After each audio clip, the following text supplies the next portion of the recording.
Hujambo, karibu katika Dream Media habari, lakini kwanza ni machache kati ya mengi tulokuandalia siku ya leo. Rais wa chama cha wanasheria Tanganyika TLS, wakili Boniface Mwabukusi, amesema chama hicho kimebaini ukiukwaji mkubwa wa haki za binadamu siku ya tarehe 24 na 28 Aprili mwaka huu katika mahakama ya hakimu mkazi Kisutu jijini Dar es Salaam dhidi ya wafuasi na wanachama wa Chadema. Shirika la haki za binadamu nchini India linachunguza ripoti kwamba zaidi ya watoto 100 waliugua kwa kula chakula cha mchana shuleni baada ya nyoka aliyekufa kupatikana kwenye chakula hicho. Na katika michezo, Mbeya City rasmi imeungana na timu ya Mtibwa Sugar kurejea ligi kuu Tanzania bara baada ya siku ya jana kuifunga timu ya Cosmopolitano mabao 5-0.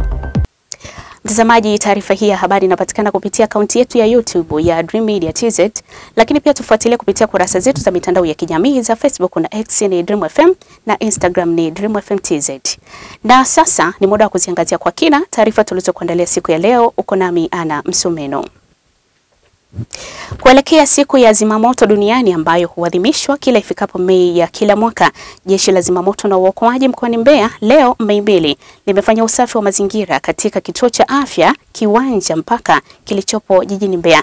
Akizungumza na wadau pamoja na wahudumu wa kituo hicho cha afya mara baada ya kukamilisha zoezi la usafi, kamanda wa Jeshi la Zimamoto na Uokoaji Malumbo Ngata amesema lengo la kufanya hivyo ni kuwakumbuka wanajeshi wa jeshi hilo ambao walifariki dunia wakati wanatimiza majukumu yao.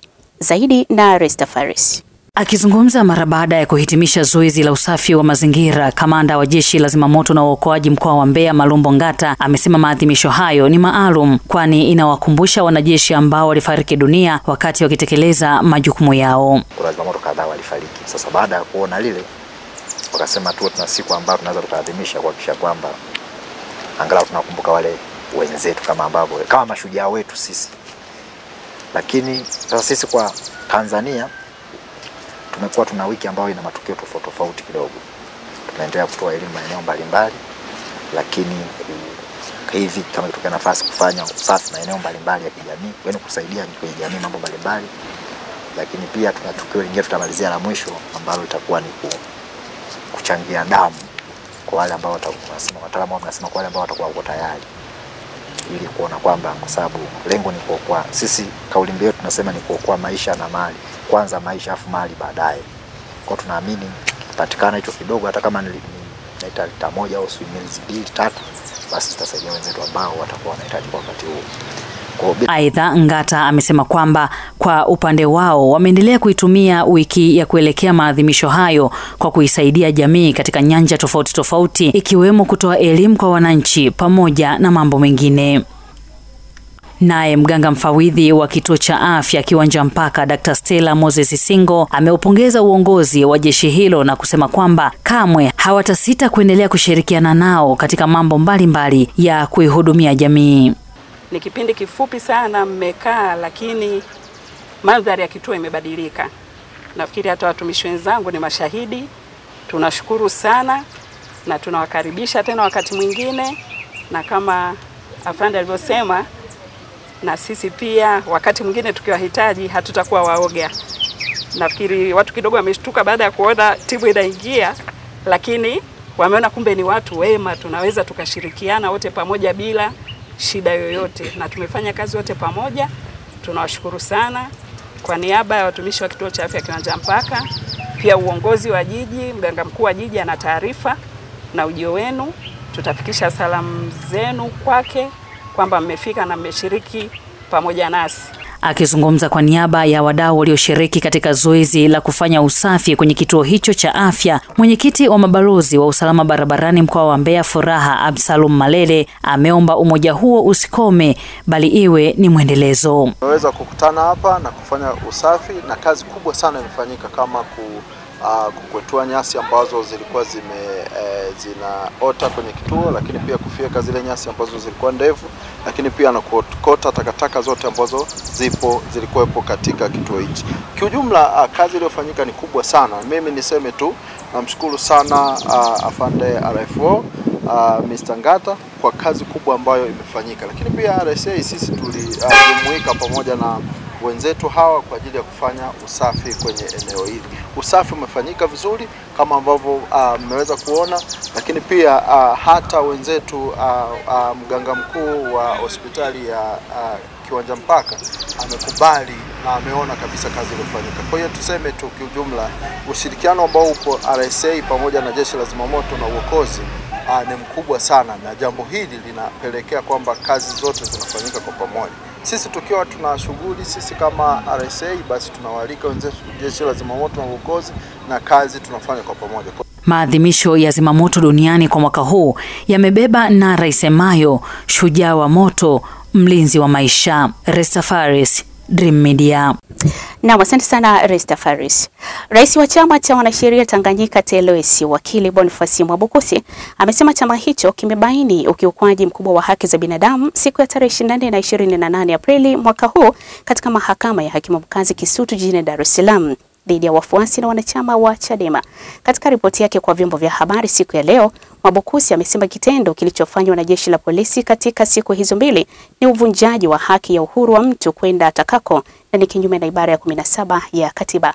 Sara Mwambepo anasimulia undani wa taarifa hii. Wakili Boniface Mwabukusi amesema kitendo kilichofanyika siku hizo ni uvunjaji mkubwa wa sheria na haki za binadamu. Mwabukusi amesema kukamatwa kwa wananchi kwa wingi siku hiyo bila kufuata msingi wa kisheria kwa kuonekana kuzingatia msimamo wa kisiasa ni kinyume cha ibara ya 13 ya katiba ya Jamhuri ya Muungano wa Tanzania ya mwaka 1977 inayolinda usawa mbele ya sheria na kupinga. Kwenda mahakamani ni mteja wa mahakama. Kukamatwa kwa wananchi kwa wingi tarehe 24 mwezi wa 4 mwaka 2025 bila kufuata misingi ya kisheria na kwa kuonekana kuzingatia misimamo ya kisiasa ni kinyume na ibara ya 13 ya katiba inayolinda usawa mbele ya sheria na kupinga ubaguzi wa kisiasa, na vile vile kinyume ya ibara ya 14 ya katiba inayolinda haki ya kila mtu kuishi na kulindwa na serikali. Kazi ya polisi anapokuwa mahakamani ni very limited: kuleta wahalifu walioko kwenye mikono yao, kushiriki kwenye hatua za kimahakama kama anavyoelezwa na hakimu. Maana nimesikia kuna watu wanasema mahakama imekuwa compromise. Mahakama hauwezi, kwa lile lililotokea Kisutu sio la mahakama, ni la hakimu. Yule ndio mwenye mahakama yake kwa wakati ule, ndio anayetakiwa kulinda wateja wanaokuja mbele yake, na kama kuna maagizo yoyote anaanza kuzungumza na mawakili wanazungumza na wateja wao. That is a practice. Hakuna interaction yoyote ya OCD na hakimu anaendesha kesi kabla mawakili hawajapata taarifa hiyo. Lolote linalofanyika hivyo ni kinyume cha sheria na kinyume cha katiba, na ni dalili za kuingilia uhuru wa mahakama na kuifanya mahakama kama kikaragosi hivi tu. Kwa hiyo sisi tunaona hapo kulikuwa na uvunjaji mkubwa wa sheria na haki za wananchi waliofika mahakamani. Vile vile uvunjaji wa haki ya uhuru wa mtu binafsi bila kufuata masharti ya kisheria. Sheria yetu inaruhusu mtu kukamatwa bila warrant kwa aina ya makosa. Hakuna kosa la kwenda mahakamani katika nchi hii lililowahi kutungwa na bunge. Hakukuwa na amri yoyote ya hakimu ya kukamatwa ambayo mpaka leo tumeletewa kama TLS au kuoneshwa kwamba wanaoingia Kisutu wakamatwe. Hatuna amri yoyote ya hali ya hatari iliyotangazwa na rais katika nchi hii, ambaye ndio mtu pekee mwenye ruksa ya kufanya proclamation kwamba maeneo fulani hakuna yoyote anayetakiwa kufika kufanya kazi za kiraia kwa sababu fulani za kiusalama. Hakuna. Hakukuwa na zuio lolote halali la kiusalama lililohalalisha nguvu kubwa zilizotumika kukamata wananchi wale ambao tunatumia jitihada kubwa kila siku sisi TLS na wadau wengine kuwahimiza watu wakiwa na migogoro waende mahakamani. wahudhurie mahakamani kujifunza nini kinaendelea, wafike mahakamani kujua na kuona haki zinavyofanyika. Itakumbuka hivi karibuni katika taarifa yake kwa vyombo vya habari, kamanda wa kanda maalum ya Dar es Salaam Jumanne Mlilo alikanusha kukamatwa kwa watu hao, akidai waliokamatwa ni viongozi pekee waliochukuliwa kwa ajili ya kuhojiwa na kuruhusiwa kutoka. Hata hivyo, siku moja baadaye, katibu wa Chama cha Demokrasia na Maendeleo Chadema John Mnyika alikanusha taarifa iliyotolewa na jeshi la polisi, akidai waliokamatwa ni wengi, huku akiongeza kuwa wengine waliteswa na kupelekwa kusikojulikana. Mimi ni Sara Mwambepo wa Dream TV. Asante sana Sara Mwambepo kwa taarifa hiyo. Ile kauli ya baadhi ya vijana ya ili upate ajira serikalini lazima uwe na connection imejibiwa leo na serikali, ambayo imesema utaratibu wa ajira zote katika utumishi wa umma zinatolewa kwa kuzingatia ushindani kwa lengo la kuepuka mianya ya rushwa na upendeleo. Naibu Waziri wa Nchi Ofisi ya Rais, Management ya Utumishi wa Umma na Utawala Bora, Deus Sangu amefafanua hayo leo Mei 2 bungeni jijini Dodoma, wakati akijibu swali la nyongeza la mbunge wa Arumeru Magharibi Noah Saputu. Mbunge huyo alihoji mpango wa serikali kuondoa dhana iliyopo kwa baadhi ya vijana nchini wanaoamini kupata ajira kwenye utumishi wa umma ni mpaka uwe na mtu wa kushika kama Godfather. Katika majibu yake, Naibu Waziri Sangu ameongeza kuwa hata ajira 15,000 za hivi karibuni zilizotolewa na Rais wa Jamhuri ya Muungano wa Tanzania Daktari Samia Suluhu Hassan zimezingatia mwongozo wa ushindani kama sera inavyoelekeza. Nikijibu swali la Mheshimiwa Noah kwamba katika utumishi wa umma kumekuwa na dhana kwamba ili upate ajira lazima uwe na Godfather, naomba nimuondoe shaka Mheshimiwa Noah. Kwa utaratibu tulio, ajira zote zinapatikana kwa njia ya ushindani, na kupitia sera yetu ya ajira ya mwaka ya utumishi wa umma toleo namba 2 la mwaka 2008 nimetamka wazi kwamba ajira zote zitapatikana kwa njia ya ushindani, na ndio maana unaona ajira nyingi ambazo Mheshimiwa Rais ametoa, takriban ajira za hivi juzi 15,000 zilizotolewa, zote zimefanyika kwa njia ya ushindani. Kwa hiyo nikusisitizie, nia ya serikali kuhakikisha kwamba Watanzania wote wanapata fursa na haki inatendeka kwa ajira zinazopatikana. Mtazamaji wa Dream Media, na kukumbusha kuendelea kufuatilia kurasa zetu za mitandao ya kijamii za Facebook na X ni Dream FM na Instagram ni Dream FM TZ. Na sasa tuziangazie taarifa za mataifa mbalimbali kama zinavyoletwa kwako na Brownie Tinda. Wanaharakati waliokuwa wakipanga kusafiri kwa meli ya misaada hadi Gaza wanasema ilishambuliwa na ndege zisizo na rubani katika pwani ya Malta mapema siku ya jana. Kundi hilo lilisema lilikuwa na mpango wa kusafiri kwa meli hadi Gaza na kupinga zuio la Israeli ambao wamezingira eneo hilo. Serikali ya Malta ilisema moto kwenye meli hiyo ulidhibitiwa usiku kucha na kwamba meli hiyo ilikuwa ikifuatiliwa na mamlaka husika, na kuongeza kuwa hakuna majeruhi aliyeripotiwa. Serikali ya Malta ilisema wafanyakazi 12 na wanaharakati 4 walikuwa kwenye meli hiyo, wakati Aegis ilisema waliokuwemo ni wanaharakati 30. Treni za mwendokasi za Shinkansen za Japani kwenye njia yenye shughuli nyingi zaidi kati ya Tokyo na Osaka zilisimamishwa kwa muda baada ya nyoka kujilingalinga na nyaya za umeme. Nyoka huyo mwenye urefu wa mita alisababisha hitilafu ya umeme. Inasemekana alitambaa kwenye nguzo ya umeme na kufa alipokuwa akijaribu kutambaa kwenye waya zenye umeme mwingi. Abiria mmoja alisema treni ziliendelea kuwa na umeme zikiwemo taa na viyoyozi, lakini hazikufanya kazi. Huduma zilirejeshwa baada ya saa 2. Shinkansen ni mtandao wa reli ya mwendokasi ambayo Japani ilikuwa nchi ya kwanza duniani kuzindua huduma ya treni ya aina hiyo. Na shirika la haki za binadamu nchini India linachunguza ripoti kwamba zaidi ya watoto 100 waliugua kwa kula chakula cha mchana shuleni baada ya nyoka aliyekufa kupatikana kwenye chakula hicho. Inasemekana mpishi huyo bado alitoa chakula hicho cha mchana licha ya kumuondoa mnyama huyo kutoka ndani ya sufuria.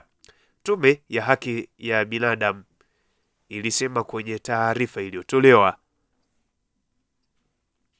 Tume hiyo ilisema takriban watoto 500 wanaaminika kupewa chakula hicho katika mji wa Mokama katika jimbo la Bihar mashariki mwa India.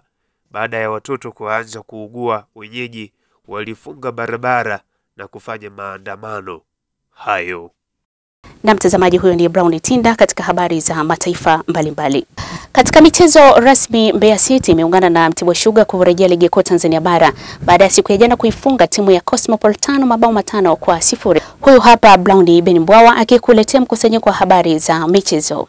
Katika michezo ni kwamba baada ya kupambana kwelikweli misimu miwili mfululizo kunako ligi ya Championship, na izungumzia timu ya Mbeya City sasa rasmi wagonga nyundo wa jiji la Mbeya wamerejea ligi kuu soka Tanzania bara. Mbeya City imefanikiwa kurejea ligi kuu soka Tanzania bara baada ya kuwafunga hapo jana timu ya Cosmopolitan magoli 5-0 kunako uwanja wa kumbukumbu ya Sokoine hapa mkoani Mbeya. Na Mbeya City sasa rasmi wanaungana na wakatamiwa Manungu Tuliani mkoani Morogoro, timu ya Mtibwa Sugar ambao wao walikata tiketi toka wiki iliyopita kwa kufanikiwa kupanda ligi kuu soka Tanzania bara. Mbeya City wamepanda wakiwa bado wamesaliwa na mchezo mmoja mkononi dhidi ya Green Warriors, mchezo huu ambao pia utapigwa kunako uwanja wa kumbukumbu ya Sokoine hapa mkoani Mbeya. Na katika habari za kimataifa ni kwamba ligi kuu ya Uingereza leo kuendelea kwa mchezo mmoja, Man City dhidi ya Wolverhampton, ambapo mchezo huo unatarajia kupigwa majira saa 4 kamili za usiku. Mtazamaji, kabla ya kuhitimisha Dream habari, ni kukumbusha tena machache kati ya mengi tuliokuwa nayo siku ya leo. Rais wa chama cha wanasheria Tanganyika TLS wakili Boniface Mwabukusi amesema chama hicho kimebaini ukiukwaji mkubwa wa haki za binadamu siku ya tarehe 24 na 28 Aprili mwaka huu katika mahakama ya hakimu mkazi Kisutu jijini Dar es Salaam dhidi ya wafuasi na wanachama wa Chadema. Shirika la haki za binadamu nchini India linachunguza ripoti kwamba zaidi ya watoto 100 waliugua kwa kula chakula cha mchana shuleni baada ya nyoka aliyekufa kupatikana kwenye chakula hicho. Na katika michezo rasmi, Mbeya City imeungana na Mtibwa Sugar kurejea ligi kuu Tanzania bara baada ya siku ya jana kuifunga timu ya Cosmopolitan mabao 5-0. Mtazamaji, na huo ndio mwisho wa Dream Media habari. Endelea kutufuatilia kupitia kurasa zetu za mitandao ya kijamii za Facebook na X ni Dream FM na Instagram ni Dream FM TZ, lakini kupitia akaunti yetu ya YouTube ya Dream Media TZ.